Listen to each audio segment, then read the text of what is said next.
Hello guys, welcome to street commentary. இன்றைக்கி நம்ம பார்க்க போகிற match IPL 2024 41st match Sunrisers Hyderabad versus Royal Challengers Bengaluru. இந்த மேட்ச் ராஜீவ்காந்தி இன்டர்நேஷ்னல் ஸ்டேடியம் ஹைதராபாத்தில் நடக்க போகுது. இப்போது இந்த டீமோட ஹெட் டு ஹெட் ரெக்கார்ட்ஸ் எடுத்து பார்த்தீங்கன்னா சன்ரைசர்ஸ் ஹைதராபாத் 13 மேட்சும் ராயல் சேலஞ்சர்ஸ் பெங்களூர் 10 மேட்சும் வின் பண்ணியிருக்காங்க.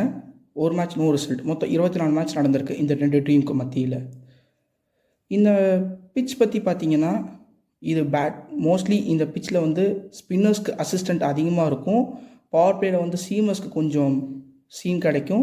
ஸோ டாஸ் வின் பண்ணுற team obviously would like to chase first. இப்போது இந்த ரெண்டு டீமை பற்றி பார்த்தீங்கன்னா சன்ரைசர்ஸ் ஹைதராபாத்துக்கு இந்த சீசன் சூப்பராகவே அமைஞ்சிருக்கு. பட் ராயல் சேலஞ்சர்ஸ் பெங்களூருக்கு இந்த சீசன் ரொம்ப மோசமாகவே அமைஞ்சிருக்கு. அந்த ஃபார்ச்சூன்ஸ் இன்றைக்கி நைட் மாறுமான்னு பார்க்கலாம். And congratulation to RCB for playing the 250th match. So இன்றைக்கி யார் ஜெயிக்கிறாங்கன்னு பார்க்கலாம். என்னோட ப்ரெடிக்ஷன் வந்து சன்ரைசர்ஸ் ஹைதராபாத்துக்கு ஒரு 70% அண்ட் ராயல் சேலஞ்சர்ஸ் பெங்களூருக்கு ஒரு 30% கொடுக்கலான் இருக்கேன். தேங்க்யூ.